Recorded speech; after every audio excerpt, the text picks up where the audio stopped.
Sang ahli pelarian terkejut bahwa dia telah dipenjara di dalam penjara yang tak bisa dia lari. Dia hampir tidak percaya pada matanya sendiri.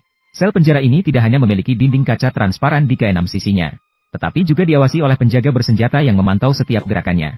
Bahkan dilengkapi dengan kamera berputar 360 derajat.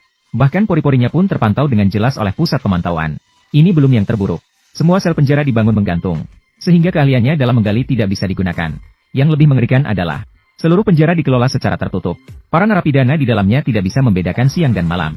Lingkungan yang begitu keras membuat Paman Long agak terkejut.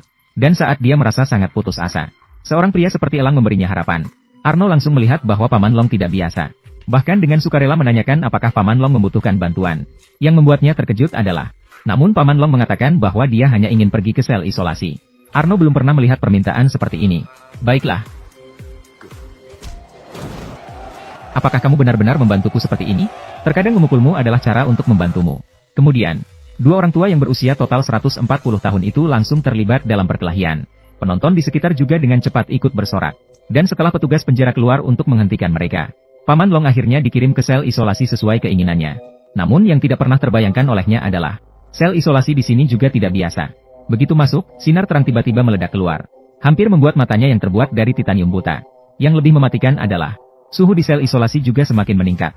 Secara instan membuat Paman Long kesulitan bernapas dan detak jantungnya meningkat. Namun ketika dia memikirkan bahwa dia harus melarikan diri, dia tetap menahan rasa sakit dan meraba-raba struktur di dalamnya. Akhirnya, usahanya tidak sia-sia. Dia menemukan paku di lantai sebagai celah. Namun demikian, jika tanpa alat, melarikan diri adalah mimpi. Sayangnya, dia harus mengambil risiko. Minta Arnold mencari selembar logam yang halus, dan berjanji akan melarikan diri bersamanya setelah berhasil. Namun dia tidak pernah menyangka. Tiba-tiba Arnold menemukan kepala penjara. Dia mengira dia akan mengkhianati temannya. Namun malah dia mempermalukan kepala penjara di depan umum. Dan tentu saja, menyakiti kepala penjara tidak akan berakhir baik.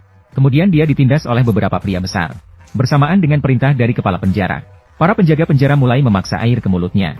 Hingga dia hampir mati sebelum mereka berhenti. Dia mengira Arnold yang sudah sadar akan menjadi patuh. Namun sebaliknya, dia pura-pura memberontak saat bangun.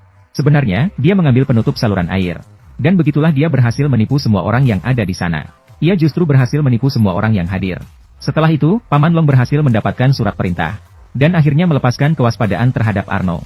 Langsung mengungkapkan rencana pelariannya. Ternyata, berdasarkan pengamatannya selama beberapa hari, semua bangunan di sini dibangun secara vertikal. Maka penjara kemungkinan besar dibangun di lembah atau gua. Dan dia pernah mendengar suara air di sel isolasi. Oleh karena itu, jika bisa menyelesaikan paku di lantai, akan ada kesempatan untuk memanjat ke permukaan melalui saluran di bawah. Dan potongan logam yang susah payah didapatkan oleh Arno adalah kunci untuk menembus paku baja. Cukup menggosok potongan logam dengan pasta gigi terlebih dahulu. Lalu gunakan untuk mengumpulkan panas tinggi pada paku. Dan seiring dengan peningkatan suhu permukaan, ketika paku memuai sampai pada tingkat tertentu, kemudian akan terlepas dengan sendirinya. Arnold dengan seksama mendengarkan rencana Paman Long. Tak bisa menahan kagum pada ilmu pengetahuan. Berkeliling dunia tanpa rasa takut. Setelah semua persiapan selesai, keduanya mulai aksi pelarian yang berbahaya. Pertama-tama, Arnold bangkit dan langsung menuju musuhnya. Sedangkan Paman Long diam-diam menyembunyikan sepotong roti. Kemudian, di bawah tantangan kata-kata terus-menerus Arnold, kedua belah pihak tanpa ragu terlibat dalam pertarungan besar. Tak lama kemudian, Paman Long juga ikut terlibat dalam kekacauan. Keduanya sekali lagi berhasil ditangkap dan dimasukkan ke sel. Setelah masuk, bersamaan dengan penyalakan lampu sorot. Kali ini, Paman Long pura-pura kesakitan sambil berbaring di tanah. Sebenarnya diam-diam mengeluarkan sepotong logam dan mengerahkannya ke paku. Dan tidak mengecewakan. Seiring berjalannya waktu, dengan suara berdentum, paku terlepas dari tanah. Kemudian, Paman Long mengikuti langkahnya. Semua paku yang tersisa diambil. Kemudian dia memberikan sinyal aksi kepada Arno.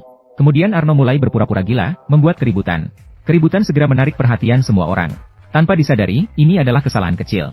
Akan menyebabkan masalah besar bagi penjara. Paman Long tidak berani terlambat sedetik pun. Menutup kamera pengawas dengan remah roti yang dikunyah. Dengan cepat membuka plat baja dan masuk ke dalam lorong. Semua yang ada di bawah seperti yang diperkirakan oleh Paman Long. Di ujung lorong, ternyata ada pipa menuju atas. Maka dia terus memanjat ke atas tanpa henti.